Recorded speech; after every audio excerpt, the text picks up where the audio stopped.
నమస్తే అండి ఫ్రెండ్స్. డైరెక్ట్గా టాపిక్ వెళ్ళిపోదాం. టాపిక్ వెళ్ళే ముందు ఒకే ఒక విషయం ఎప్పుడూ చెప్పేది అనుకోకండి ఫ్రెండ్స్. ఏంటంటే మనకి ఏపీఎస్జిటి, అలాగే ఏపీఎస్ఏ, అలాగే టీఎస్ఎస్జిటి, టీఎస్ఎస్ఏ గ్రూపులు 4 వాట్సాప్ గ్రూపులు ఉన్నాయి. ఆ గ్రూపుల్లో చేరితే వారికి ఉపయోగం ఏంటంటే ఏదైనా సబ్జెక్ట్లో డౌట్స్ ఉంటే ఆన్ ది స్పాట్లో ఆన్సర్తో పాటు ఎక్స్ప్లెనేషన్ ఇవ్వడం జరుగుతుంది. అలాగే వారి సబ్జెక్టులు కానివ్వండి, అలాగే మోటివేషన్స్ కానివ్వండి, లేదంటే ఒక ఏదైనా వీడియో చెయ్యాలి అన్న, అంటే ఏదైనా క్రిటికల్ వర్డ్స్ కానివ్వండి, ఏదైనా టాపిక్ కానివ్వండి, ఏదైనా వీడియో చెయ్యాలి అంటే ఖచ్చితంగా పోలింగ్ కండక్ట్ చేయడం జరుగుతుంది వాట్సాప్ గ్రూప్లో. పోలింగ్ కండక్ట్ చేసి ఎక్కువ పర్సంటేజ్ ఏదొస్తే ఆ వీడియో ఫస్ట్ చేయడం జరుగుతుంది. తర్వాత తక్కువ పర్సంటేజ్ చేసిన వాళ్ళకి అలా 1 బై 1 క్లాసెస్ మనం వీడియో చేయడం జరుగుతుంది. అంటే వాట్సాప్ గ్రూపులోని సబ్జెక్ట్ డిస్కషన్తో పాటు ఏ వీడియో చేయాలన్నా, ఏ కంటెంట్ చేయాలన్నా, ఏ టాపిక్ చేయాలన్నా, ఏ సబ్జెక్ట్ చేయాలన్నా వాట్సాప్ గ్రూపులో ఉన్నటువంటి మన ఫ్రెండ్స్ అభిప్రాయం సేకరించిన తర్వాత, వారి ఒపీనియన్ తీసుకున్న తర్వాతే వీడియో చేయడం జరుగుతుంది. సో ఇటు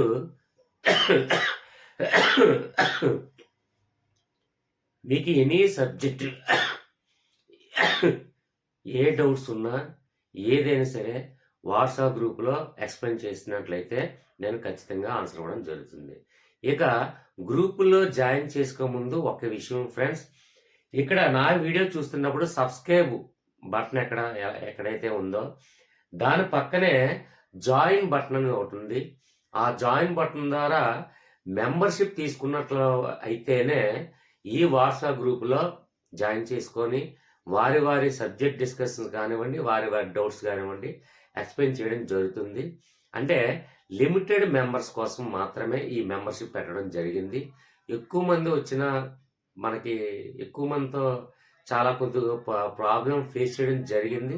సో లిమిటెడ్ నెంబర్స్ని మనం ఉపయోగించుకొని ఆ లిమిటెడ్ నెంబర్స్ని ఎలాగైనా సరే డిఎస్సి విజయం వరకు తీసుకెళ్లాలనే ఉద్దేశంతో నేను ఈ మెంబర్షిప్ అనేది పెట్టడం జరిగింది.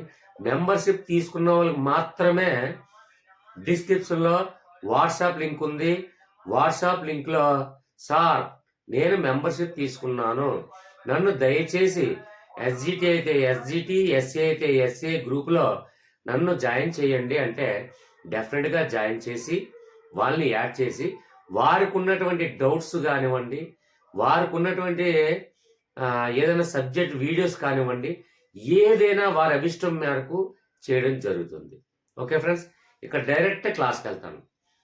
ఫ్రెండ్స్, కొంచెం జలుబు, తలనొప్పి, దాంతో విపరీతంగా దగ్గు ఉండడం వల్ల చాలా గొంతు పెయిన్ కూడా వస్తుంది, గొంతు ఎక్కువగా మండుతుంది కూడా. సో కాకపోతే ఏంటంటే నా వల్ల సమ్మన్ పర్సన్స్ కొంచెం ఇబ్బంది పడకూడదు అనే ఉద్దేశంతో గొంతు పెయిన్ వచ్చినా కొంచెం నెమ్మదిగా మాట్లాడైనా సరే వీడియో చేద్దామని ఫిక్స్ అయ్యి మీ ముందుకు వచ్చాను. దయచేసి నన్ను అర్థం చేసుకుంటారని భావిస్తున్నాను. గట్టిగా అరవలేను కాబట్టి ఇయర్ ఫోన్ పెట్టుకొని వినండి ఫ్రెండ్స్. ఇక శంషద్ మేడం గుంటూరు నుంచి మన వాట్సాప్ గ్రూప్లో సభ్యురాలైనటువంటి ఒక వ్యక్తి నన్ను అడగడం జరిగింది. ఏంటంటే, సార్ డిఎస్సిలో అనేక సార్లు అరణ్యాలు రకాలు, అలాగే ఆ అరణ్యాల్లో పెరుగుతున్నటువంటి వృక్షాల పేర్లు, అలాగే ఆ అరణ్యంలో పెరుగుతున్నటువంటి జంతువులు గురించి ఒక వీడియో చేయండి సార్, ఇది అనేక సార్లు ఇవ్వడం జరుగుతుందండి డిఎస్సిలో, అలాగే ఇది చాలా కన్ఫ్యూజ్గా కొంచెం క్లిష్టంగా అనిపిస్తుందండి, దయచేసి ఈ వీడియో చేయండి అని చెప్పి సంషద్ మేడం అడిగారు.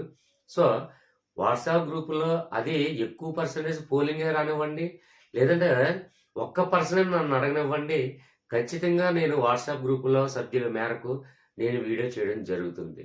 ఓకేనా?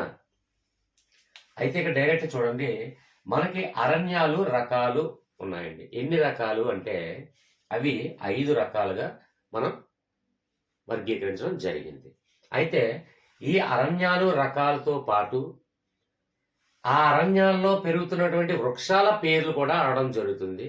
అలాగే ఆ అరణ్యాల్లో ఉన్నటువంటి నివసిస్తున్నటువంటి జంతువుల పేర్లు కూడా అడగడం జరుగుతుంది కాబట్టి ఇది very most important topic DSC వారికి అందరికీ. ఇది టెట్ వారికి ఇదే టాపిక్, సారీ తెలంగాణ వాళ్ళకి ఇదే టాపిక్, అలాగే ఏపీ వాళ్ళకి కూడా ఇదే టాపిక్ కాబట్టి ఇది బోత్ కంబైనింగ్ టాపిక్ కాబట్టి దయచేసి ఇయర్ ఫోన్ పెట్టుకొని కొంచెం 2 సార్లు వినడానికి ప్రయత్నించండి. ఓకేనా? అయితే ఇక ఫ్రెండ్స్ డైరెక్ట్గా అరణ్యాలు రకాల్లో మనకి ఎన్ని రకాలుగా వర్గీకరించడం జరిగిందంటే 5 రకాలుగా మనకి అడవుల్ని వర్గీకరించడం జరిగింది. ఫస్ట్ వన్ తీసుకున్నట్లయితే సతత హరిత అరణ్యాలు. ఓకేనా? First one. దీనికి కాస్త కొద్దిగా మనం అంటే ఈ అరణ్యాలు రకాల గురించి మనం తెలుసుకునే ముందు సార్ ఈ సతత హరిత అరణ్యాలు అంటే ఏంటో తెలిస్తేనే కదా అందులో ఎలాంటి వృక్షాలు పెరుగుతాయి, ఎలాంటి జంతువులు నివసించడానికి అనుకూలమైనటువంటి ప్రదేశం అనేది మనం గ్రహించగలగాలి. అంటే ఖచ్చితంగా ఈ సతత హరిత అరణ్యాలు అంటే ఏంటనేది మనం తెలుసుకోవాలి కదా. అంటే ఏ భూమిలో ఎలాంటి సారవంతమైనటువంటి భూమి కలిగి ఉందో తెలిస్తేనే కదా ఆ భూమి సారవంతమైనటువంటి ప్రదేశంలో ఏ ఏ మొక్కలు పెరగడానికి ఎక్కువ ఆస్కారం ఉంటుందని మనం ఎలా గ్రహించగలమో ఆయా ప్రాంతాల బట్టి అక్కడ నివసిస్తున్నటువంటి జంతువులు బట్టి మనం గ్రహించగలగాలి. అంటే ఖచ్చితంగా ఆ అడవుల యొక్క పేర్లు కానివ్వండి, అడవుల యొక్క కంప్లీట్గా వివరణ కానివ్వండి మనకు తెలిసి ఉండాలి. ఓకేనా? అయితే ఇక్కడ ఎగ్జాంపుల్ చెప్పుకునేటప్పుడు కంప్లీట్గా క్లారిటీ ఇస్తాను. అయితే మొట్టమొదటిగా సతత హరిత అరణ్యాలు, అలాగే ఆకురాల్చే అడవులు, అలాగే ముళ్ళ మరియు పొద అడవులు, అలాగే 4th వన్ మడ అడవులు, అలాగే 5th వన్ పర్వత ప్రాంత అడవులు. 5 రకాలుగా అరణ్యాల్ని విభజించడం జరిగింది. అయితే ఇక డైరెక్ట్గా ఒక్కొక్క పాయింట్ని విడదీస్తూ అలాగే అందులో పెరుగుతున్నటువంటి వృక్షాల పేర్లు, అందులో నివసించడానికి అనుకూలంగా ఉన్నటువంటి జంతువులు, ఇవన్నీ కూడా క్లారిటీగా సింపుల్గా లాజిక్ రూపంలో మనం తెలుసుకుందాం. ఓకేనా ఫ్రెండ్స్? Direct continue. ఫ్రెండ్స్ ఇక డైరెక్ట్ టాపిక్లోకి వెళ్దాం. ఫస్ట్ వన్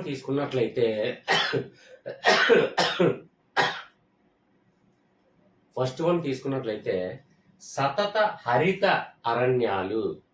ఈ సతత హరిత అరణ్యాలు అంటే ఏంటంటే సింపుల్గా చెప్పాలంటే దట్టమైన అడవులు. దట్టమైన అడవులని ఎప్పుడు అనిపిస్తుందండి మనకి? దట్టమైన అడవులు ఎప్పుడు అనిపిస్తుంది?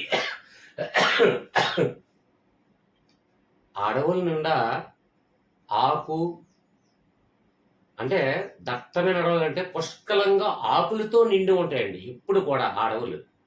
అంటే చూడండి ఆ అడవి మొత్తం చూసినట్లయితే ఆకులతోని చెట్లతోని మొత్తం దట్టమైనటువంటి కంప్లీట్గా నిండిపోయి నిండు కుండలా ఆకులతో స్పష్టంగా క్లియర్గా దట్టంగా మొత్తం ఆకులతో చెట్లతో అలుముకొని ఉంటాయండి. అదే దట్టమైన అడవులు. అంటే సతత హరిత అరణ్యాలు అంటే ఏంటంటే దట్టమైనటువంటి ఆకులు చెట్లతో నిండి ఉన్న అడవులనే ఈ సతత హరిత అరణ్యాలు అంటాం. అంతే, అంతకుమించి ఏం కాదు. ఓకేనా? అంటే దట్టమైన అడవుల్లోకి ఎప్పుడు వెళ్ళి చూడండి, నిండు కుండల పచ్చని ఆకులతో చెట్లతో ఎప్పుడు కూడా దట్టంగా జీబురుగా బాగా కలిసిమెలిసి ఎక్కడ కూడా ఖాళీలు కూడా లేకుండా ఎక్కువగా అంటే చూడండి ఎక్కువగా ఆకులు చెట్లతో నిండిపోయి ఉంటుంది. అక్కడ లోనికి వెళ్తే చిరుచీకగా ఉంటుంది.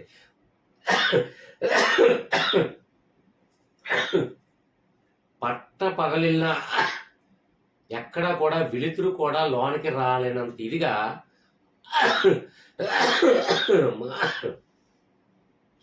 ఆకులతో దట్టమైనటువంటి ఆకులు, చెట్లతో నిండిపోయి ఉంటది. అవే దట్టమైన అడవులు. అవే సతత హరిత అరణ్యాలు. ఓకేనా? అర్థమైందనే భావిస్తున్నాను. అంటే ఎక్కువగా ఆకులు, చెట్లు ఇవన్నిటితో నిండిపోయి ఉండడం వల్ల దట్టమైన అడవులు అంటాం. అయితే ఇందులో పెరుగుతున్నటువంటి వృక్షాల పేర్లేంటి అంటే, మనకి శంషద్ మేడం ఇచ్చినటువంటి పీడిఎఫ్‌లో ఏవైతే ఉన్నాయో దానికి అనుగుణంగానే ఈ వీడియో చేయడం జరిగిందని గమనించండి. అంటే మేబీ వేరే మెటీరియల్‌లో వేరే వేరే ఉండొచ్చు. లేదంటే గూగుల్‌లో సెర్చ్ చేస్తే వేరేగా ఉండొచ్చు. కానీ మనకి డీఎస్సీకి ఏదైతే మనకి కావాలో ఇంపార్టెంట్ అంతవరకు చాలనే ఉద్దేశంతో మనం సేకరించినటువంటి ఈ శంషద్ మేడం గారు పంపించినటువంటి ఈ పీడిఎఫ్‌ను అనుగుణంగా చేసుకొని ఈ స్క్రిప్ట్ రాయడం జరిగింది. అయితే ఇక్కడ సతత హరిత అరణ్యాల్లో ఏ వృక్షాలు పెరగడానికి ఎక్కువగా అనుకూలత ఉంది అంటే చూడండి, ఎబోనీ, మహాగని, రోజ్‌వుడ్, ఐవరీ వుడ్. ఇందులో మనకి లాజిక్ ఏంటంటే గుర్తుంచుకోవడానికి చూడండి, ఫస్ట్‌లో బోని, గని, అలాగే ఇక్కడ వుడ్. ఇక్కడ బోని అంటే ఎబోని, అలాగే మహాగని. ఎబోని, మహాగని అంటే ఇక్కడ చూడండి, చిట్ట చివరి అక్షరాలు బోని, గని. ఇక్కడ వుడ్ అంటే మనకి దట్టమైనటువంటి అడవుల్లో ఏదైతే వృక్షాలు పెరగడానికి అనుకూలత ఉందో ఆ వృక్షాలు 4 వృక్షాలు మనకి పేర్లు తీసుకున్నట్లయితే ఫస్ట్ బోని, గని, వుడ్. అయితే ఇక్కడ బోని అంటే ఏంటండి, మొట్టమొదటిగా అని అర్థం వస్తుంది. ఏదైనా ఒక షాప్ ఓపెనింగ్ చేసేటప్పుడు, ఒక బట్టల షాప్ కానివ్వండి, లేదంటే మరి ఏదైనా ఒక బిజినెస్ కానివ్వండి, ఏదైనా ఓపెనింగ్ చేసేటప్పుడు బోని కొట్టు అంటాం.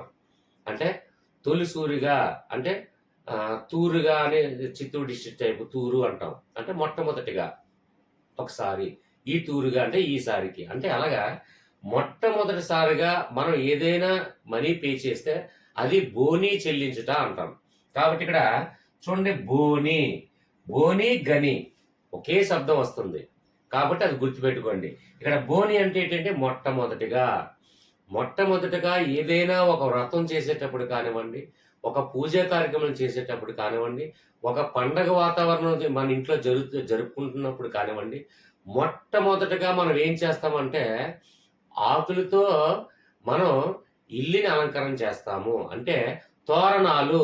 అంటే చూడండి, మామిడి ఆకులతో తోరణాలు ఫస్ట్ మొట్టమొదటిగా పూజ చేసే ముందు మొట్టమొదటిగా మనం చేసే మొట్టమొదటి పని ఏంటండి, తోరణాలు కట్టడం. వేపాకులతో తోరణాలు, అలాగే మామిడి ఆకులతో తోరణాలు, అలాగే మర్రి ఆకులతో తోరణాలు. ఇలాగా ఆకులతో ఫస్ట్ మనం ఏదైనా పూజా కార్యక్రమం చేసేటప్పుడు, ఎగ్జాంపుల్ చూడండి, ఒక వినాయక చవితి, అక్కడ మారుడు పత్రి అంటే మారుడు ఆకులు, జామపత్రి అంటే జామ ఆకులు, మొత్తానికి ఏదైనా ఆకులు మొట్టమొదటిగా మనం పూజా కార్యక్రమం చేసేటప్పుడు బోని అంటే మొట్టమొదటిగా ఆకులతో మనం అలంకరణ చేస్తాము. ఓకేనా? అంటే ఇక్కడ బోని అంటే మొట్టమొదటిగా.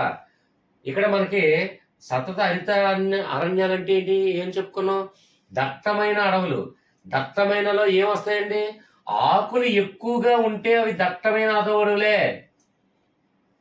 ఆకులు, చెట్లు ఎక్కువగా ఉంటే అవి దట్టమైన అడవులే మనం చెప్పుకున్నాం. కాబట్టి ఇక్కడ బోని, మహాగని అంటే ఇక్కడ బోని అంటే ఏంటి, మొట్టమొదటిగా మనకు ఆకులు. అంటే ఇక్కడ ఆకులు వచ్చిందండి. ఇక్కడ చూసుకున్నట్లంటే వుడ్ అంటే ఏంటి, చెక్క. అంటే ఆకు మరియు చెక్క. ఏ వ్రతమైనా కానివ్వండి, ఒక వినాయక చవితి కానివ్వండి, ఒక వరలక్ష్మి వ్రతం కానివ్వండి, లేదంటే మరి ఏ పండగ వాతావరణం కానైనా మనం మొట్టమొదటిగా ఆకు, చెక్క నైవేద్యంగా సమర్పిస్తాము. దీనికి లాజిక్ ఆకు, చెక్క.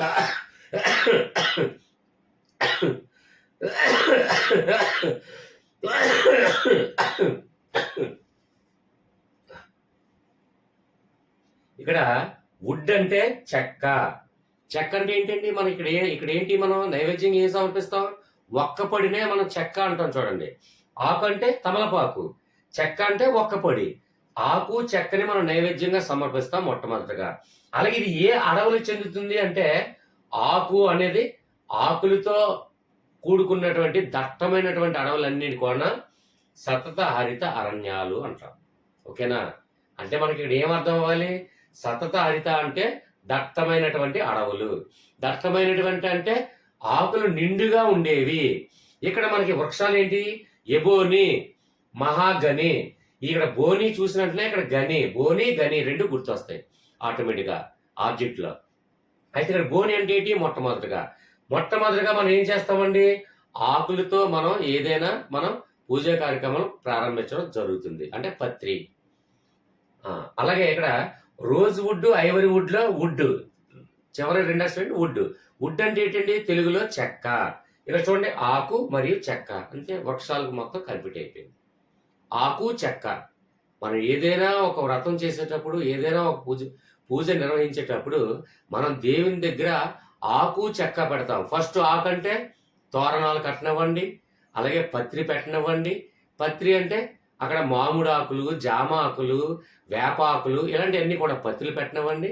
అలాగే ఇక్కడ చెక్క అంటే ఏంటండి? వుడ్. చివరగా రోజ్ వుడ్, అలాగే ఐవరీ వుడ్ వృక్షాలు పెరగడానికి అనుకోను. అయితే చివరి ఏముందండి? వుడ్ అని ఉంది. వుడ్ అంటే ఏంటి? తెలుగులో చెక్క, అంటే ఆకు మరియు చెక్క. ఆకు అనగానే దట్టమైన ఆకులతో కూడినటువంటి అరణ్యాలు. చెక్క అంటే rose wood, ivory wood complete అయిపోయింది. అంటే మనకి ఈ హరిత అరణ్యాల్లో పెరగడానికి అవకాశం ఉన్నటువంటి ఎక్కువ ఏంటంటే వృక్షాలు ఆకు మరియు చెక్క. అంతే, లాజిక్ క్లోజ్డ్. అర్థమైందనే భావిస్తాను. ఆకు అనగానే దట్టమైనటువంటి ఆకులతో కూడుతుంటే అది సతత హరిత అరణ్యాలు. దట్టమైన ఎందుకంటామండి? ఎందుకంటే ఆకులతో చెట్లతో వుడ్లతో మొత్తం అన్ని నిండి ఉంటది. అస్సలు ఖాళీ లేకుండా నిండి ఉండడమే దట్టమైన అంటే కంప్లీట్ గా జీబురుగా గుబురుగా ఎక్కువ ఆకులతో నిండి ఉండే అడవులనే మనం దట్టమైన అడవులు అంటాం. ఓకేనా? ఈ వృక్షాలకి ఇది మనకు అర్థమైందని భావిస్తున్నాను. నెక్స్ట్ వన్, ఇక్కడ సతత హరిత అరణ్యాల్లో ఏవైతే జంతువులు పెరగడానికి, అక్కడ ఎక్కువ నివసించడానికి ఎక్కువ అనుకూలత ఉందో ఆ జంతువుల గురించి మనం తెలుసుకుందాం. దగ్గి ఈ రిప్స్ అవి నొప్పి పెడుతున్నాయండి. అందువల్ల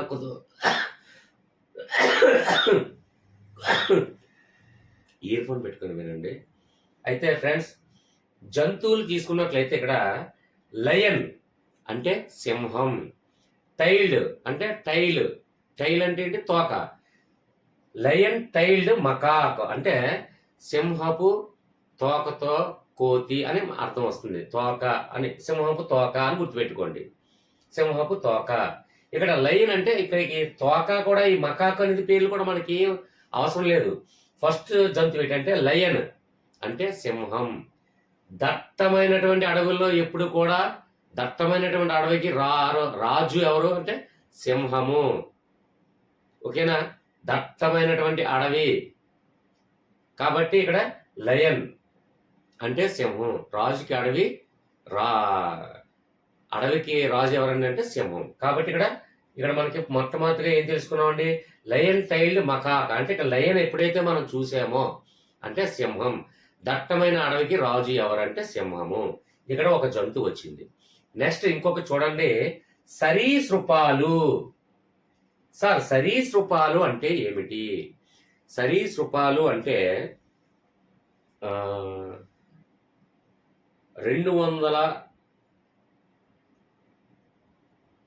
270 మిలియన్ సంవత్సరాల క్రితం ఈ సరీసృపాలు అనేది భూచర జీవులు, అంటే భూమి మీద గుడ్డు పెట్టే మొట్టమొదటి భూచర జీవులు ఏవనంటే అవి సరీసృపాలు.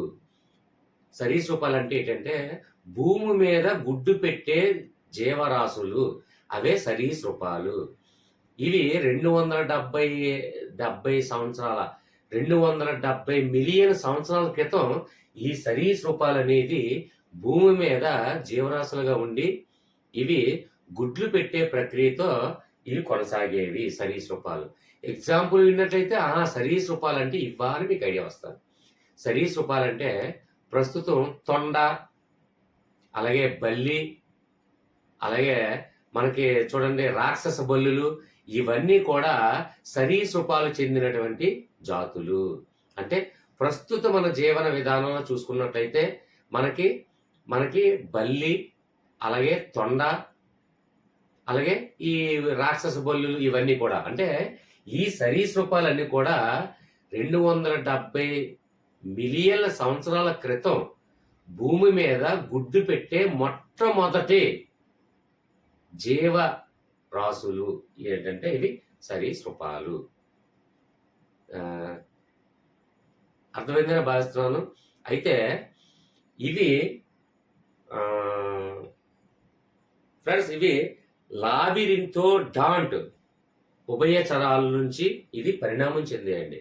ఇది ఎక్కడైనా మీరు వినొచ్చు, వినకపోవచ్చు. అంటే దీన్ని లాబిరింథోడాంట్ అనే ఉభయచరాల నుంచి ఇవి అభివృద్ధి చెంది ఆ విధంగా కాలక్రమేణా అభివృద్ధి చెందాయి. ఫస్ట్ దీన్ని ఏంటంటే అంటే సైంటిఫిక్ వర్డ్ లాబిరింథోడాంట్, ఇది సైంటిఫిక్ వర్డ్. ఇలాంటి ఉభయచరాల ఈ సైంటిఫిక్ అంటే లాబిరింథోడాంట్ ఉభయచరాల జీవుల నుండి పరిణామం చెంది కాలక్రమేణా అవి తొండ, ఊసరవెల్లి బల్లులు, రాక్షస బల్లులుగా మారి మొట్టమొదటగా భూమి మీద గుడ్లు పెట్టే ప్రక్రియ కలటువంటి ఈ జీవులు ఏంటంటే సరీసృపాలు. ఓకే ఫ్రెండ్స్, అర్థమైందనే భావిస్తున్నాను. అంటే సరీసృపాలకి ఎగ్జాంపుల్ ఏంటి? మన ప్రస్తుత జీవన విధానంలో తొండ, ఊసరవెల్లులు, బల్లులు ఇవన్నీ కూడా సరీసృపాలు. ఓకేనా? మీకు ఒకటే గుర్తుపెట్టుకోండి, సరీసృపాలు అంటే భూమి మీద మొట్టమొదటిగా గుడ్లు పెట్టే జీవరాశులు ఏమనంటే ఈ సరీసృపాలు. ఓకేనా? అయితే నెక్స్ట్ వన్ తీసుకున్నట్లయితే సరీసృపాల గురించి మనం ఎక్స్ప్లెయిన్ చేసుకున్నాం. ఈ సరీసృపాలు అనేది ఇప్పుడు ఎక్కువగా దట్టమైనటువంటి అడవిలో చూడండి, ఎక్కువగా ఈ తొండలో ఎక్కువగా దట్టమైనటువంటి అడవులు, అంటే ఎక్కువగా ఆకులు, చెట్లు వీటి మీద ఈ తొండలు ఎక్కువగా మనం చూస్తూ ఉంటామండి. సరీసృపాలు, తొండలు, బల్లు ఎక్కువ చెట్ల మీద, ఆకుల్లోని వీటిలో నివసిస్తూ ఉంటాయి. అంటే దట్టమైనటువంటి అడవుల్లో ఈ సరీసృపాలు అనేది బ్రతకడానికి అనుకూలత ఎక్కువగా ఉందని మనం గుర్తుపెట్టుకోవాలి. ఓకేనా? నెక్స్ట్ వన్ చూడండి, ఇక్కడ కీటకాలు. కీటకాలు ఏంటంటే మనకు తెలుసు, ఈ కీటకాలు అనేది ఏంటంటే ఎక్కువగా దట్టమైనటువంటి ఆకులు ఉన్నటువంటి ప్రాంతాల్లోనే ఎక్కువగా ఈ కీటకాలు చెట్ల మీద నివసిస్తూ ఉంటాయి. అనేక రకమైనటువంటి లక్షల రకాలైనటువంటి కీటకాలు ఉన్నాయండి. అనేక రకమైన కీటకాలు మనం చూస్తున్నాం. ఎక్కువగా మన ఇంటి పరిసర ప్రాంతాల్లో నివసిస్తున్నటువంటి కీటకాల కన్నా అడవిల్లో, దట్టమైనటువంటి అడవిల్లో పసుపచ్చని ఆకుల్లో నివసిస్తున్నటువంటి కీటకాలు చూడండి, కొన్ని లక్షల రకాలైనటువంటి కీటకాలు అక్కడ నివసిస్తూ ఉంటాయి. ఓకేనా? అంటే మనకి ఇక్కడ దట్టమైన అడవులు అనగానే ఆకులు ఎక్కువ ఉంటాయని మనం అర్థం చేసుకోవాలి. ఆకుల మీద ఈ సరీసృపాలు కానివ్వండి, కీటకాలు కానివ్వండి బ్రతకడానికి ఎక్కువగా అనుకూలత చెంది ఉన్నది అని మనం అర్థం చేసుకోవచ్చు. అంటే ఇక్కడ సతత అనగానే మనకి ఏం రావాలి? దట్టమైనటువంటి అడవులు గుర్తు రావాలి. దట్టమైనటువంటి అడవులు అనగానే ఎక్కువగా ఆకులు ఎక్కువగా ఉన్నారు. ఆకులు, చెట్లు ఎక్కువగా ఉండడం వల్ల అవి దట్టమైన అడవులుగా మనం పేర్కొంటాం. అదేవిధంగా ఆకులు ఎక్కువ ఉన్నట్టయితే ఆటోమేటిక్గా కీటకాలు కూడా ఎక్కువ ఉంటాయి. చూడండి, పచ్చదనం ఎక్కువ ఎక్కడైతే ఉందో అక్కడే ఎక్కువగా ఈ కీటకాలు ఎక్కువగా నివసిస్తూ ఉంటాయి. కాబట్టి ఇది ఈజీగా మన టాపిక్ మనకి ఎగ్జామ్ హాల్లో చూసుకున్నట్లయితే సతత హరిత అరణ్యాలు అనగానే ఈ టాపిక్ మొత్తం మనకి గుర్తు రావాలి. ఫస్ట్ వన్ వృక్షాలు అనగానే ఆకు, చెక్క, దట్స్ క్లోజ్డ్. ఆకు, చెక్క. ఆకు అంటే ఏంటి? బోని. అంటే మొట్టమొదటిగా మనం వ్రతాలు ఏదైతే చేసేటప్పుడు మనం ఆకులతో తోరణాలు ఇవన్నీ కడతాం కాబట్టి ఖచ్చితంగా బోని, మహాగని. బోని, గని ఒకటే శబ్దం వినిపిస్తుంది, నో ప్రాబ్లం. ఆబ్జెక్ట్లో మనం చూసినట్టు ఐడియా వచ్చేస్తుంది. నెక్స్ట్ వన్ ఇక్కడ చూసుకున్నట్లయితే rose wood, ivory wood. Wood అంటే చెక్క, అంటే ఇక్కడ ఆకు మరియు చెక్క. అంటే వృక్షాలు అనగానే మనకి ఆకు చెక్క గుర్తు రావాలి. అలాగే జంతువులు అనగానే దట్టమైన అడవి అనగానే దట్టమైన అడవికి రాజు ఎవరు? సింహం ఒకటి. నెక్స్ట్ వన్ దట్టమైన అడవులు అంటే ఆకులు ఎక్కువ ఉంటాయి. ఆకులు ఎక్కువ ఉంటే సరీసృపాలు ఎక్కువ నివసించడానికి, అంటే తొండలు, బల్లు ఇవన్నీ కూడా చెట్లు ఎక్కువ ఉంటాయి. తర్వాత కీటకాలు, ఆకులు ఎక్కువ ఉన్నాయి, పచ్చదనం ఎక్కువ ఉంటే అక్కడ ఆటోమేటిక్గా పచ్చదనంలో కీటకాలు ఎక్కువగా నివసిస్తూ ఉంటాయి. ఓకేనా? క్లోజ్. ఇందులో మనకి ఎన్ని బిట్లు కవర్ చేసామో చూడండి. అంటే ఎగ్జాంపుల్ మనకి ఈ వృక్షాల గురించి మాట్లాడుకున్నాం, జంతువుల గురించి మాట్లాడుకున్నాం. అలాగే సరీసృపాల గురించి వచ్చినప్పటికి 270 మిలియన్ సంవత్సరాల క్రితం ఇది అని కూడా చెప్పుకున్నాము. అలాగే దీన్ని లాబిరింథోడాంట్ అనే ఉభయచరాల నుంచి పరిణామం చెందాయని కూడా చెప్పుకున్నాం. కాబట్టి ఏమో ఏ బిట్ ఎక్కడ పడినా సరే ఇందులో ఖచ్చితంగా మనం బిట్ అనేది మిస్ కాకుండా మనం గెయిన్ చేయాలి. ఓకేనా? నెక్స్ట్ టాపిక్ వెళ్దాం. ఎక్కువగా క్లాస్ పీతున్నాను అనుకోకండి, ఎందుకంటే మీ గురించే నా ఈ తాపత్రయం. ఒక్క పాయింట్ కూడా మిస్ కాకూడదని. సరేనా? గొంతు కూడా మండుతుంది, అయినా సరే వీడియో చేయకపోతే వాళ్ళు పర్సన్ బాధపడతారు, నా కోసం వెయిట్ చేస్తారనే తాపత్రయంతో వీడియో చేయడం జరుగుతుంది. దయచేసి కొంచెం పాజిటివ్ కామెంట్స్ ఇస్తారని ఆశిస్తాను. కంటిన్యూ సెకండ్ వన్ పాయింట్కి వెళ్దాం. ఓకేనా ఫ్రెండ్స్?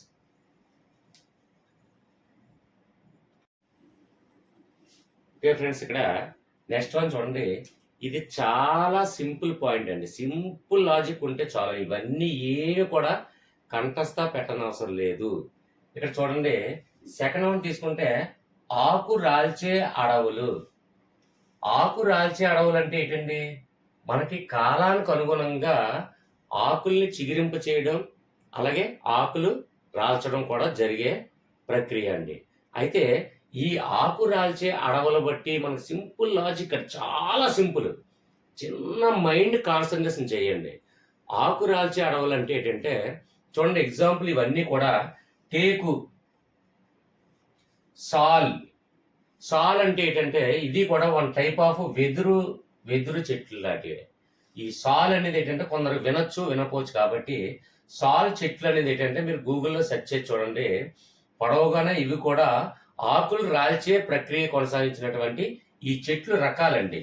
అంటే టేకు కూడా ఆకులు రాలుస్తుంటది. అంటే ఇప్పుడు చూడండి, ఇప్పుడు మనకి కాలాలు, ఋతువులు ఎలాగో అలాగే ఈ ఋతువులకు అనుగుణంగా మనకి ఆకులు చిగురింపు చేసి మళ్ళీ ఆకులు పూర్తిగా మూడిబారిపోయిన తర్వాత మళ్ళీ ఆకులు రాల్చి మళ్ళీ కొత్త ఆకులు చిగురించే ప్రక్రియనే ఈ ఆకు రాల్చే అడవులు అంటాం.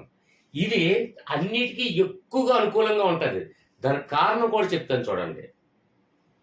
టేకు, ఇందులో మనకి ఆకు రాల్చే అడవులు ఎప్పుడు కూడా చూడండి, ఒక చిన్న లాజిక్ గరిస్తే ఆ అడవిలో పొడవైన చెట్లు ఏవైతే ఉన్నాయో అవి ఆకు రాల్చే అడవులే. బాగా గ్రహించండి, సింపుల్ లాజిక్ అండి.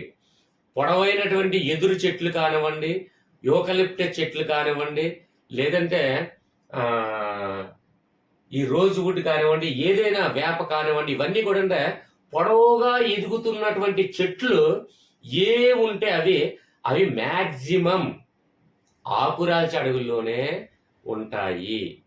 అది గమనించండి. ఇక్కడ చూడండి, టేకు సన్నంగా పొడవుగా ఉంటుంది. సాల్ ఇది కూడా పొడవుగా ఉంటుంది. వెదురు ఇది సన్నంగా పొడవుగా ఎదుగుతుంది. అలాగే రోజ్ వుడ్, ఎర్రచందనం మరియు వేప ఇవన్నీ కూడా సన్నంగా ఉండి అత్యంత పొడవుగా వెదుగుతూ అవేంటంటే ఆయా ఋతువులు బట్టి ఆకులు మూడుబారిపోయిన తర్వాత రాలిపోతాయి. రాలిపోయిన తర్వాత కొత్త ఆకులు చిగురించే ప్రక్రియ ఈ ఆకు రాల్చే అడవులు. సింపుల్గా అర్థమైందని భావిస్తున్నాం. అంటే సన్నంగా పొడవుగా ఉన్నటువంటి చెట్లన్నీ కూడా ఈ ఆకు రాల్చే అడవుల్లో అనుకూలతగా ఉంటుంది. అదొక్క లాజిక్ గ్రహించండి. ఇక మనకి ఇక్కడ ఇందులో తీసుకున్నట్లయితే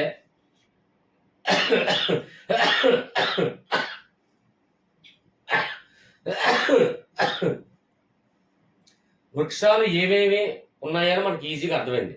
ఎప్పుడు కూడా ఆకు రాల్చే అడవుల్లో వృక్షాలన్నీ కూడా పొడవుగా ఉంటాయి అని మనకి ఈజీగా అర్థమైంది. ఇక జంతువులకి చూడండి, జంతువులు కూడా మనకి కుందేలు, జింకలు, ఏనుగులు, పులులు, చిరుతలు, నెమళ్ళు ఇవన్నీ కూడా దట్టమైన అడవుల్లో కన్నా ఆకురాల్చే అడవుల్లోనే ఎక్కువ నివసించడానికి అనుకూలత ఉంటాయి. ఎగ్జాంపుల్ కుందేలు, జింకలు చూడండి, మనకు డిస్కవరీ ఛానల్ చూసినట్లయితే సౌత్ ఆఫ్రికాలో ఖండంలో మనం తీసుకున్నట్లయితే కొన్ని అడవుల్లో ఆకురాల్చే అడవులే. దానికి కారణం ఏంటంటే విశాలమైనటువంటి ప్రదేశం కావాలండి వీటికి. అబ్జర్వ్ చేశారా? అదే దట్టమైన అడవుల్లో అయితే విశాలం ఉండదండి. ఆకులతో జీబురుగా నిండిపోయి చెట్లు, ఆకులు ఇవన్నీ అంటే చిరు చీకటిగా కనబడలేని విధంగా దట్టమైన ఆకులతో నిండి ఉంటది దట్టమైన అడవులు ఎప్పుడు కూడా. వీటికి నివసించడానికి ఎప్పుడు కూడా నెమళ్ళు చూడండి, వాటికి ఎప్పుడైనా సరే పొడవాటి చెట్ల మీదకి వెళ్ళి నివసిస్తుంటాయండి ఈ నెమళ్ళు ఎప్పుడు కూడా. మీరు చూసే ఉంటారని భావిస్తున్నాను. ఎగ్జాంపుల్ డైరెక్ట్గా చూడకపోయినా జూలో చూసే ఉంటారు. నెమళ్ళు నివసించే ప్రదేశం మొత్తం కూడా పొడవైన చెట్లను ఎత్తుక్కొని ఆ చెట్ల మీద నెమళ్ళు నివసిస్తూ ఉంటాయి. ఓకేనా? అలాగే ఇక్కడ కుందేలు, జింకలు పరిగెట్టడానికి అనుకూలమైనటువంటి ప్రదేశం ఏంటి? పొడవైన చెట్లు ఉంటేనే కదండి. పొడవైన చెట్లు మధ్యలో ఖాళీ స్థలాలు, ఆకు రాల్చడం వల్ల ఖాళీ స్థలాలు ఏర్పడతాయి. పొడవైన చెట్ల వల్ల ఏంటంటే ఒక చెట్టుకి గ్యాప్ ఉంటుంది. అంటే ఆడుకోవడానికి, గెంతడానికి, తోలటానికి ఈ కుందేలుకి, జింకలకి అనుకూలత ఉన్నటువంటి ప్రదేశమే ఈ ఆకురాల్చే అడవులు. డిస్కవరీ ఛానల్లో చూడండి, మనకి పులులు, జింకలు, ఈ కుందేలు వేటాడుకునేటప్పుడు ఎంత విశాలమైన ప్రదేశంలో వేట సాగుతుందో దాన్ని చూస్తేనే ఈజీగా మనకి ఆకురాల్చే అడవులు ఇవన్నీనా అని మనకు అర్థమవుతుంది. ఓకే ఫ్రెండ్స్, సింపుల్ లాజిక్ అండి, ఏమీ లేదు. ఆకురాల్చే అడవుల గురించి చిన్నది ఇంట్రడక్షన్ తెలుసుకుంటే, ఆ లాజిక్ తెలుసుకుంటే ఈజీ. ఇవన్నీ కూడా ఏ జీవులు ఎక్కడెక్కడ ఎలా ఉంటాయి. ఇప్పుడు ఎగ్జాంపుల్ ఇందులో కూర్చుని కుందేలు, జింకలు, ఏనుగులు, పులులు, చిరుతలు, నెమళ్ళు ఇవి కాకుండా వేరే జంతువులు ఇచ్చినా సరే ఈజీగా అవి దట్టమైన అడవుల్లో నివసించడానికి అనుకూలత ఉందా, లేదంటే ఆకురాల్చే అడవుల్లో నివసించడానికి అది ఎక్కువ ఇష్టపడుతుందా అనేది ఆ మాత్రం కామన్ సెన్స్ తో ఆలోచించలేమా మనం? అది కరెక్ట్ అర్థమైందని భావిస్తాను. ఇప్పుడు లాజిక్ అర్థమైతే అందులో ఉన్నటువంటి మ్యాజిక్ ఈజీగా క్యాచ్ చేయొచ్చండి ఏదైనా సరే. అంటే అందులో ఉన్నటువంటి సారాంశాన్ని మనం అర్థం చేసుకోగలగాలి.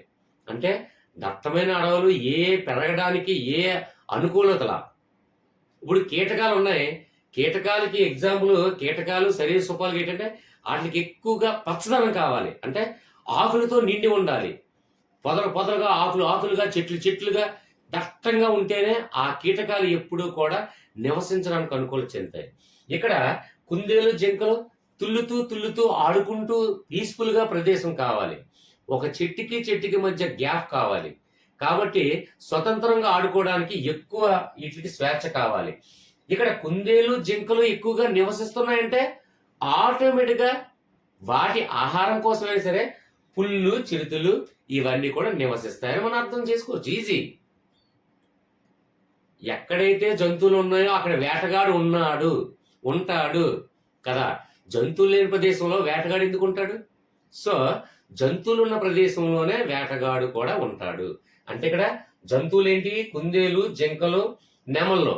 వీటిని వేటాడే వేటగాడు ఎవరు? పులులు, చిరుతలు. కాబట్టి మనకి ఇక్కడ కుందేలు, జింకలు, ఈ నెమళ్ళకు ఆడుకోవడానికి అనుకూలమైన ప్రదేశం ఏంటి? ఆకురాల్చే అడవుల్లో అనుకూలత ఎక్కువగా ఉంటుంది. అది గమనించాం కదా. కాబట్టి వీటికి ఆహారం కావాలి. కాబట్టి వీటికి అంటే జంతువులు ఎక్కడైతే అక్కడ ఉంటాయో అక్కడ వేటగాడు ఉంటాడో, అలాగే జంతువులు నివసించే ప్రదేశంలోనే ఈ పులులు, చిరుతలు అనేది కూడా నివసిస్తూ ఉంటాయి. కామన్ థింగ్ అది. ఓకేనా? సింపుల్ లాజిక్ అండి, అర్థమైందని భావిస్తున్నాను. అర్థం కాకపోతే మన కామెంట్స్ ఉన్నాయి, లేదా వాట్సాప్ గ్రూప్ లో ఆన్ ది స్పాట్ లో నాకు ఏదైనా సార్ ఈ డౌట్ ఇక్కడ ఉంది అంటే ఆటోమేటిక్గా నేను అక్కడ ఆన్సర్ విత్ ఎక్స్ప్లెనేషన్ తో సహా ఇస్తాను నేను. ఓకే ఫ్రెండ్స్, క్లియర్గా అర్థమైందని భావిస్తున్నాను. చాలా సింపుల్ అండి. చదివితే చదువు అంత ఈజీ ఏదీ లేదు. చదవకపోతే చదువంత కష్టం కూడా ఏమీ లేదు. మనసు పెట్టి ప్రశాంతంగా ఆలోచించండి. చాలా సింపుల్ టాపిక్స్ అండి ఇవి. సింపుల్ టాపిక్స్ అడుగుతున్నారు మీరు. అడిగేవి కూడా కష్టమని కూడా అడగట్లేదు. నాకు కూడా కష్టం అనిపిస్తే ఇంకా ఇష్టంగా నేను చదవాలనిపిస్తది. సో, చాలా సింపుల్ టాపిక్స్ అండి. ఆకురాల్చి అడవలాగానే ఎగ్జాంపుల్ ఇందులో ఉన్నటువంటి చూడండి టేకు, సాలు, వెదురు, రోజ్‌వుడ్, ఎర్రచందనం, వేప, కుందేలు, జింకలు, ఏనుగులు, పులులు, చిరుతలు, నెమళ్ళు ఎన్ని పాయింట్లు ఉన్నాయండి?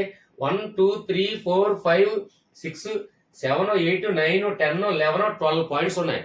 కానీ 12 పాయింట్స్‌కి ఒకటే చిన్న లాజిక్ తెలిస్తే ఈ 12 పాయింట్స్‌తో పాటు ఇంకొక 12 యాడ్ చేసినప్పటికీ కూడా ఆకురాల్చే అడవులకి, దట్టమైన అడవులకి తేడా తెలిస్తే ఆటోమేటిక్‌గా ఏ వృక్షాలు ఎక్కడ ఎక్కువగా పెరుగుతాయి, అలాగే ఏ జంతువులు ఎక్కడ పెరగడానికి ఎక్కువ అనుకూలతను ఎంచుకుంటాయి, ఈజీగా మనకు తెలిసిపోతుందండి. ఇందులో ఉన్నటువంటి జంతువులు లేకపోయినా వేరే వేరే జంతువులు ఇవ్వడమండి ఆటోమేటిక్‌గా చెప్పొచ్చు ఈజీగా. ఓకే ఫ్రెండ్స్, అర్థమైందని భావిస్తున్నాను. కంటిన్యూ.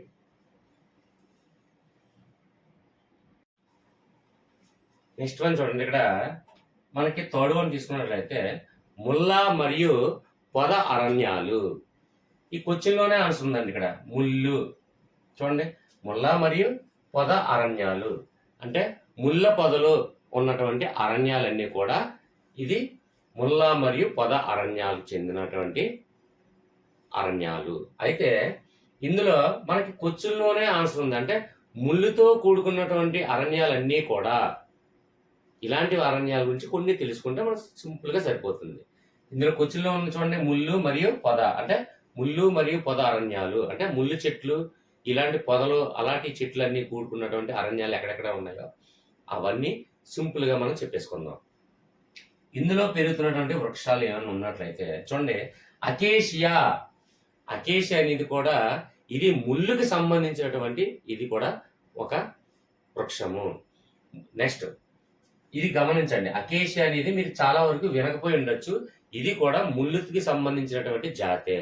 అలాగే బ్రహ్మజముడు, ఇది మనందరం చూసామండి. బ్రహ్మజముడు మరియు నాగజముడు చూడండి, పొడవుగా ఆకులుండి ఆకులు చుట్టూ పెద్ద పెద్ద ముళ్ళు ఉంటాయి. ఈ బ్రహ్మజముడు, నాగజముడు ఎక్కువగా చూడండి మహేష్ బాబు సినిమా ఎడారిలో ఏదో సంథింగ్ ఉంటుంది. సునీల్, మహేష్ బాబు సంథింగ్, ఆ సినిమా పేరు గుర్తులేదు, కామెంట్లో తెలియజేయండి. సరదాగా ఫన్నీ అంతే. అయితే ఆ సినిమాలో ఎడారిలో బ్రహ్మజముడు, నాగజముడు ఇలాంటి ముళ్ళు సంబంధించినటువంటి పొదలు మనకు చూసే ఉంటాము. ఎక్కువగా ఎడారి ప్రాంతాల్లో ఈ ముళ్ళుకి సంబంధించినటువంటి అన్నీ కూడా ఎడారి ప్రాంతాల్లో ఎక్కువగా మొలవడం అనేది మనం చూస్తూ ఉంటాం. ఎందుకంటే దీనికి నీటి ఎద్దడి అవసరమే లేదు. గమనించండి, ఓకేనా? అయితే చూడండి బ్రహ్మజముడు, నాగజముడు మనం చూసాం. ఇక బాబుల్ అంటే తుమ్మ చెట్టు అండి. తుమ్మ చెట్టు అంటే ఏంటి మనకు తెలుసు. తుమ్మ చెట్టు అంటే ముళ్ళుతో కూడుకున్నటువంటి చెట్టే తుమ్మ చెట్టు కూడా. నెక్స్ట్ ఇక్కడ రేగు చెట్టు, ఇది కూడా ముళ్ళే. ఇప్పుడు ఎగ్జాంపుల్ రేగు పళ్ళు అంటాం, కొందరు రేం పళ్ళు అంటారు. రేగు పళ్ళు చెట్టు ఎప్పుడైనా చూసారా? చిన్న చిన్న ముళ్ళు ఉంటాయి. మా ఇంటి పక్కనే ఉందండి. ఆ రేగుపళ్ళు తెంపడానికి అనేక సార్లు చేయి పెట్టి గుచ్చుకుపోయిన రోజులు కూడా చాలా ఉన్నాయి కొద్ది చిన్న వయసులో. కాబట్టి ఇవన్నీ కూడా మనకి ఏంటంటే ముళ్ళుతో కూడుకున్నటువంటి చెట్లన్నీ కూడా ఈ ముళ్ళ మరియు పొద అరణ్యాలు. ఇవి ఎక్కువగా ఎడారి ప్రాంతాల్లో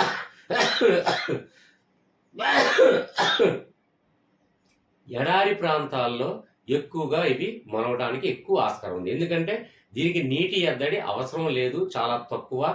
నీటి అవసరం ఉన్నప్పటికీ కూడా చాలా తక్కువ ఇది. కాబట్టి ఈ ముళ్ళు మరియు పొద అరణ్యాలన్నీ కూడా ఎడారి ప్రాంత అడవులు, ఎడారి ప్రాంత అరణ్యాలు అనేది మనం ఈజీగా గమనిస్తే సరిపోతుంది. సార్ రేగు చెట్లు మరి ఎడారి ప్రాంతంలో ఉంటుందా అంటే ఇక్కడ మనకు అర్థం ఏంటంటే ముళ్ళుకు సంబంధించినటువంటి వృక్షాలన్నీ కూడా ఈ ముళ్ళ మరియు పొదారణ్యాలకు చెందినవని తప్ప ఎడారిలో మాత్రమే నివసిస్తాయని కాదు, గుర్తుపెట్టుకోండి. ఎందుకంటే రేగు చెట్లు, తుమ్మ చెట్లు అనేది మన మన మన ఇంటి పక్కనే, మన ఇంటి చుట్టుపక్కలే కూడా ఉన్నాయి ఇవి.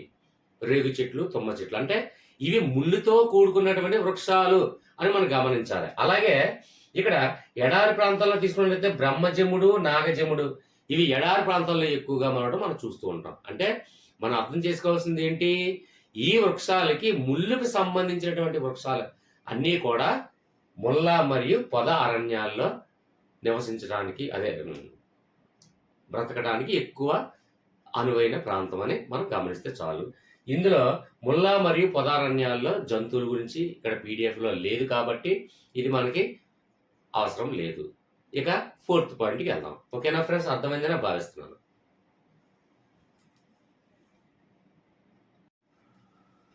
ఓకే ఫ్రెండ్స్, ఇక్కడ నెక్స్ట్ వన్ చూడండి.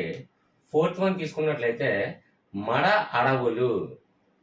సార్ మడ అడవులు అంటే ఏంటి, మడ అడవులు ఎక్కడ ఉంటాయి అని చిన్న తెలుసుకున్నట్లయితే ఆటోమేటిక్గా ఈజీగా ఈ వృక్షాల గురించి మనకి ఈజీగా అర్థమవుతుంది. అయితే మనకు మడ అడవులు అంటే ఏంటంటే ఉష్ణ మండలాల్లోని సమశీతోష్ణ మండలాల్లోని కూడా అనువుగా పెరిగే ఈ అడవులండి. అంటే ఎగ్జాంపుల్ ఏమి లేదండి, మడ అడవులు అంటే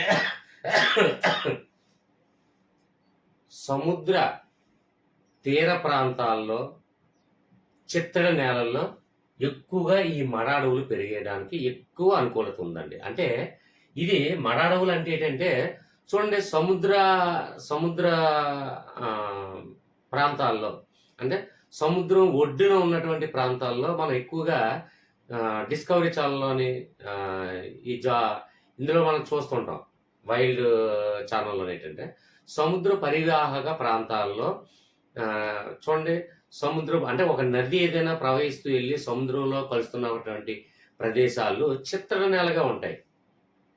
అంటే సముద్రంలో ఎంటర్ అవ్వక ముందు, సముద్రం ముందు వెలుపల ముందు చిత్తడి నేలలు ఎక్కువగా ఉండి అక్కడ ఈ సముద్రపు నీరు ఏదైతే ఉప్పు నీరు ఉందో ఆ ఉప్పు నీరులో పెరుగుతున్నటువంటి ఈ వృక్షాలే ఈ మడ అడవులు.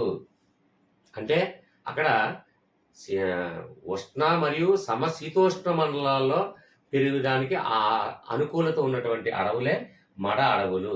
సింపుల్గా చెప్పాలంటే ఉప్పు నీటిలో పెరిగే వృక్షాలు ఈ మడ అడవులు. అంటే సముద్రంలో నీరు కన్నా అధిక శాతం ఉప్పుగా ఉన్నప్పటికీ కూడా అందులో పెరిగేటువంటి ఈ వృక్షాలే ఈ పేర్లు. అంటే మనకి మడ అడవులు అనగానే ఏం గుర్తు రావాలి, సముద్ర పరివాహ ప్రాంతాల్లో అంటే సముద్ర చుట్టూ వెలుపల ఉన్నటువంటి అంటే నదులు కలిసి ఉన్నటువంటి చోట్లు, అక్కడ సముద్రంలో నీరు ఆటోమేటిక్గా ఆ చిత్తడి నేలలో ప్రవేశిస్తుంది. అంటే సముద్రంలో కాకుండా సముద్రం వెలుపల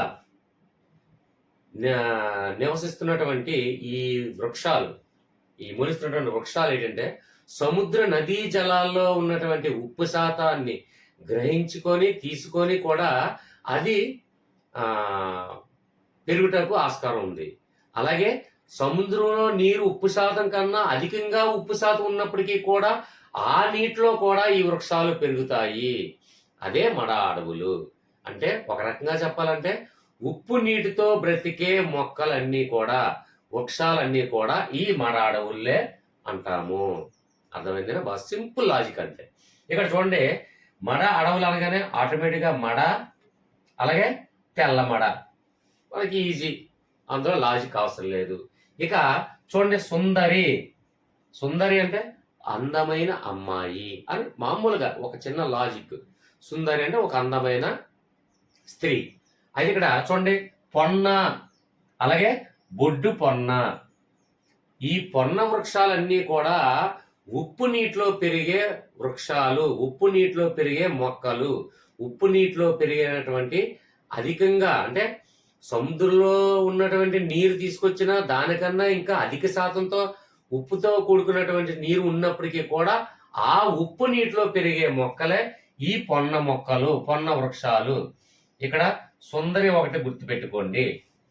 మడ తెల్లమడ ఇది గుర్తు అవసరం లేదు, ఎందుకంటే మడ అడవులు కాబట్టి. ఇక్కడ పొన్న పొన్న, ఇక్కడ మడ మడ, పొన్న పొన్న. సుందరి ఇక్కడ బొడ్డు, బొడ్డు పొన్న.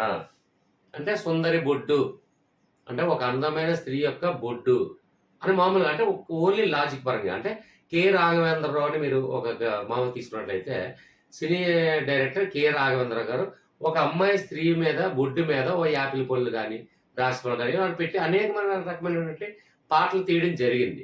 కాబట్టి ఓన్లీ లాజిక్ పరంగా ఇక్కడ మనకి వృక్షాలు ఏదైతే మనకి అంటే మడ తెల్లమడ ఇది ఆటోమేటిక్గా మనకి లాజిక్ అవసరం లేదు. మిగిలిన సుందరి బొడ్డు మీద మనకి యాపిల్స్ ఇవన్నీ పెట్టి పాటలు తీయడం జరిగింది. కాబట్టి సుందరి, అలాగే పొన్న మరియు బొడ్డు అనగానే సుందరి బొడ్డు. ఓకేనా? అంటే ఈ మడ అడవుల్లో ఇక్కడ చూడండి, ఫస్ట్ మడ చిట్ట చివరిగా పొన్న. ఈ పొన్న వృక్షాలు పొన్న మొక్కలు అనేది కూడా సముద్రం జలాల్లో అంటే ఉప్పు నీటిలో పెరిగే మొక్కలుగా భావించండి. మడ అడవులు అంటే ఉప్పు మనకు గుర్తొచ్చేయాలి. మడ ఉప్పు అని గుర్తుకొస్తే చాలు, మనకి లాజిక్ ఈజీగానే అర్థమవుతుందని భావిస్తున్నాను. ఓకేనా? నెగిటివ్గా ఆలోచించకండి, పాజిటివ్గానే ఓన్లీ లాజిక్ పరంగానే మాత్రమే ఆలోచించండి. రైట్. 5th వన్ తీసుకున్నట్లయితే పర్వత ప్రాంత అడవులు. పర్వతాలు అంటే ఎత్తైన కొండలు, ఎత్తైన పర్వతాలు, ఇలాంటి ప్రదేశాల్లో ఉన్నటువంటి అడవుల్ని ఈ పర్వత ప్రాంత అడవులుగా మనం వర్గీకరించడం జరుగుతుంది. అయితే ఇక్కడ మనకి చూడండి, స్పర్రో, ఫర్రో, విల్లో, దేవదారు, సిల్వర్ ఫర్రో. అంటే ఇక్కడ పర్వత ప్రాంతాలు అనగానే ఎత్తైన ప్రాంతాలు ఏమున్నాయండి మనకి? ఎత్తైన ప్రాంతాలు ఒక సింపుల్గా ఒకటి ఏదైనా లాజిక్ మైండ్లో పెట్టుకోండి. ఇప్పుడు ఎగ్జాంపుల్ మనకి హిమాలయ పర్వతాలు ఉన్నాయి. హిమాలయ పర్వతాలు మంచుతో కూడుకున్న పర్వతాలు, ఎత్తైన పర్వతాలు. కాబట్టి హిమాలయ పర్వతాలు మనం తీసుకోండి. పర్వత ప్రాంతం అనగానే మనకి హిమాలయ పర్వతాలు గుర్తొస్తే చాలు. ఇక్కడ స్పర్, ఫర్, అలాగే సిల్వర్ ఫర్ అంటే కొరకు, అంటే మన కొరకు అనుకోండి, మన కొరకు. ఇక్కడ ఫర్ అనే పదం అంటే స్పర్రో, ఫర్రో, అలాగే సిల్వర్ ఫర్రో. ఇక్కడ ఫర్ అంటే కొరకు, అంటే మన కొరకు. ఇక్కడ ఇంకోటి విల్లో అంటే అత్యంత కాస్ట్లీ అయిన భవనం. రాజుల కోట లాంటి ఒక అత్యంత కాస్ట్లీ అయిన భవనాన్నే మనం విల్లో అంటాం. ఓకేనా? అయితే ఇక్కడ దేవదారు అంటే దేవదారు అంటే ఈ విల్లులు దేవదారు అనేది ఏంటంటే, ఇప్పుడు రాజుల్ని మనం దేవతలుగా మనం ఎలాగంటాం. ఇప్పుడు దేవతలు చూసుకోండి, అత్యంత హిమాలయ పర్వతాల్లో ఈ దేవతలు అందరూ కూడా ఉంటారు. ఎగ్జాంపుల్ హిమాలయ పర్వతాల్లోనే శివుడు, పార్వతి ఉంటారని కొన్ని మామూలుగా అంటే దాన్ని ఏమంటారు, ఒక్కొక్కరి అభిప్రాయం. హిమాలయ పర్వతాల్లో శివుడు, పార్వతి నివసిస్తారు. ఈ విధంగా విష్ణు అయితే వైకుంఠంలో నివసిస్తాడు. ఇలా సంథింగ్ అలాగా. అంటే ఇక్కడ విల్లు అంటే మనకి ఇంద్రభవనం లాంటిది. అలాగే దేవదారు అంటే ఎత్తైన పర్వతాల్లో అంటే హిమాలయ పర్వతాల్లో శివుడు, పార్వతి ఉంటారు. దేవతలు అందరూ కూడా ఎత్తైన పర్వతాల మీదే ఉంటారు అని ఒక చిన్న స్టోరీ అంతే. స్పర్రో, ఫర్రో, సిల్వర్ ఫర్ అంటే కొరకు, అంటే మన కొరకు. ఎత్తైన పర్వతాల్లో విల్లో కట్టుకోవడానికి చాలా ఇష్టపడతాం. ఎత్తైన పర్వతాల మీద అత్యంత ఎత్తులో పర్వతాల మీద ఎక్కువగా విల్లో లాంటి భవనాలు, ఇంద్ర భవనాలు లాంటి అన్ని కూడా ఎత్తైన ప్రదేశంలో కట్టుకోవడానికి ఇష్టపడతాం. అలాగే రాజులు కూడా చూసుకున్నట్లయితే ఎత్తైన కొండల మీద, పర్వతాల మీద ఎక్కువగా భవనాలు, విల్లోలు నిర్మించడం జరిగింది. అత్యంత ఎత్తులోనే కోటలన్నీ కూడా నిర్మించడం జరిగింది. కాబట్టి ఈ లాజిక్ ఈజీగా అర్థమైందని భావిస్తున్నాను. ఇక పర్వత ప్రాంతాలు అనగానే మనకి ఏం గుర్తు వస్తుంది? హిమాలయ పర్వతాలు. హిమాలయ పర్వతాలు అంటే మంచుతో కూడుకున్నటువంటి పర్వతాలు. కాబట్టి ఇక్కడ ధ్రువపు జింక ఎక్కడ ఉంటుందండి? మంచు ఉన్నటువంటి ప్రదేశ ప్రాంతాల్లో, ఎత్తైన పర్వతాల్లో ఎక్కువగా మంచు ఉండడానికి గల కారణం ఏంటంటే అక్కడ ఉష్ణోగ్రత శాతము మనకి అధికంగా అంటే ఉష్ణోగ్రత మీదకి వెళ్ళే కొద్ది ఉష్ణోగ్రత శాతం తగ్గుతూ ఉండడం వల్ల అక్కడ అతి శీతల ప్రదేశం ఏర్పడడం వల్ల ఎత్తైన ప్రదేశాల్లో ఎక్కువగా మంచు ఏర్పడడానికి గల కారణం ఉన్నది. సో అక్కడ మనకి ధ్రువపు జింక, ధ్రువపు ఎలుగుబంట్లు ఇవన్నీ కూడా ఎత్తైన ప్రదేశాల్లో మంచు ప్రదేశాల్లో ఎక్కువగా నివసిస్తాయి. కాబట్టి ఈ జంతువులు ఇక్కడ నివసించడానికి అనుకూలత. నెక్స్ట్ ఇక్కడ మంచు చిరుత. ఇక్కడ మంచు అనగానే ఇక్కడ చిరుత ఏదో ఒకటి మనకు అనవసరం. ఇంకా మంచు కనిపించింది కాబట్టి ఎత్తైన ప్రదేశాల్లో మంచు చిరుత కూడా అక్కడే ఉంటుందని మనం ఎత్తైన ప్రదేశాల్లో మనం ఈజీగా అర్థం చేసుకోగలం. ఓకే ఫ్రెండ్స్, అర్థమైందని భావిస్తున్నాను. ఎక్కడన్నా అర్థం కాకపోతే కామెంట్ రూపంలో తెలియచేయండి. గట్టిగా అరవడానికి కూడా కొంచెం గొంతు నొప్పిగా ఉంది. అయినా సరే ఎందుకు పాపం వీళ్ళు నా కోసం వెయిట్ చేస్తున్నారనే ఒక మాట ఇచ్చి స్క్రిప్ట్ ఒక 1 అవర్లో రాసి జస్ట్ ఈ విధంగా సింపుల్గా చేయడం జరిగింది. ఇందులో మనకి నెక్స్ట్ ఇందులో ఏంటంటే మనకి ఇది కామన్గా టీఎస్ వాళ్ళకి ఏపీ వాళ్ళకి ఇప్పటివరకు చెప్పుకున్నాము. అయితే ఇందులో ఏపీలో ఉన్నటువంటి అరణ్య రకాలు, అలాగే ఏపీలో ఉన్నటువంటి వృక్షాలు, అలాగే ఏపీలో పెరుగుతున్న జంతువులు మహా అయితే ఒక 4-5 లైన్లు సెంటెన్స్ ఉన్నాయి. అది ఈజీ టాపిక్. అది పీడిఎఫ్ నేను చూశాను. చాలా ఈజీ. ఎందుకంటే ఇక్కడ మడ అడవులు అంటే మనకి ఏదో తెలీదు. అంటే ఎగ్జాంపుల్ ఏంటంటే ఇప్పుడు ఉప్పు నీటిలో కూడా పెరిగే అడవులు, ఉప్పు నీటిలో కూడా పెరిగే మొక్కలు, ఉప్పు నీటిలో కూడా పెరిగే వృక్షాలు అని మనం ఈజీగా తెలుసుకున్నాం. అలాగే ఏపీలో తీసుకున్నట్లయితే మనం ఎప్పుడు ఏపీ పరిసర ప్రాంతాలు మనం గమనిస్తూనే వచ్చాం కాబట్టి ఎక్కడ ఉన్నటువంటి అడవులు, ఎక్కడ ఉన్నటువంటి జంతువులు మనకు తెలియకపోవడం అంటూ ఏమీ ఉండదు. కాబట్టి అది 4-5 సెంటెన్స్ లైన్లే. ఈజీగా మీరు కొంచెం చూస్తే అర్థమైపోయే టాపిక్కే. మా అయితే ఎక్కువ లేదు, ఒక 4-5 లైన్లు ఉన్నాయంటే. అంటే ఏపీలో ఉన్నటువంటి అరణ్యాలు, అలాగే వృక్షాలు, జంతువులు కూడా ఈజీగా మనకు అందరికీ తెలుసు కాబట్టి ఏపీ టాపిక్ అనేది ఒక సింపుల్గా ఒక 5 లైన్లు ఉంది పీడిఎఫ్లో. కాబట్టి అది మీరు కొంచెం గమనించండి. సింపుల్గా అర్థమైపోతుంది. పెద్ద ఏమీ లేదు. అరణ్యాల గురించి ఎప్పుడైతే మనం తెలుసుకున్నామో అందులో ఉన్నటువంటి వృక్షాలు, ఏదైతే వృక్షాలు అనుకూలత అనేది మనకు ఒక అవగాహన వస్తుంది. ఎప్పుడైతే వృక్షాలు అనుకూలత వచ్చిందో ఆటోమేటిక్గా అక్కడ జంతువులు నివసించడానికి కూడా మనకు ఒక అవగాహన ఏర్పడుతుంది. కాబట్టి ఎక్కడెక్కడ ఉన్నటువంటి ప్రదేశాలు, అరణ్యాల గురించే మనం తెలుసుకున్నాం. కాబట్టి మనం ఆంధ్రప్రదేశ్లో పుట్టి పెరిగాం కాబట్టి ఆంధ్రప్రదేశ్లో ఉన్నటువంటి వాతావరణ పరిస్థితులు, ఆ యొక్క పరిసర ప్రాంతాలు, మనం చుట్టూ పెరుగుతున్నటువంటి జంతువులు, ఇవన్నీ కూడా మనం ఈజీగా గమనించగలం, ఈజీగా మనం ఫైండ్ అవుట్ చేయగలం. అలాగే ఆంధ్రప్రదేశ్ వాళ్ళకి, అలాగే టీఎస్ వాళ్ళకి కూడా, టీఎస్ ఆంధ్రప్రదేశ్ రెండు సపరేట్ కాదు. మహా అయితే ఒక 2014 ఒక 10 ఇయర్స్ అవుతుంది విడిపోయి. కానీ భూభాగాలు, ఈ ప్రాంతాలు, జంతువులు అన్నీ ఒకటే కాబట్టి దగ్గర రెండు ఆంధ్రప్రదేశ్, తెలంగాణ ఒకటే కాబట్టి దయచేసి ఇప్పటి వరకు మొత్తం అంతా ఇద్దరికి బోత్. కాకపోతే ఆంధ్రప్రదేశ్ సపరేట్గా ఉన్నటువంటి అడవులు, అంటే ఎగ్జాంపుల్ భద్రాచలం అడవులు, లేదంటే ఖమ్మం జిల్లాలో అడవులు, ఈ విధంగా అడుగుతారు. అలాగే ఆంధ్రప్రదేశ్లో, తెలంగాణలో తీసుకున్నట్లయితే ఇక్కడ మహబూబ్ నగర్లో ఉన్నటువంటి అడవి ప్రాంతాలు, అక్కడ నివసిస్తున్నటువంటి జంతువులు, ఇలా చిన్న తేడా 5 లైన్లు ఉన్నాయండి అంతే.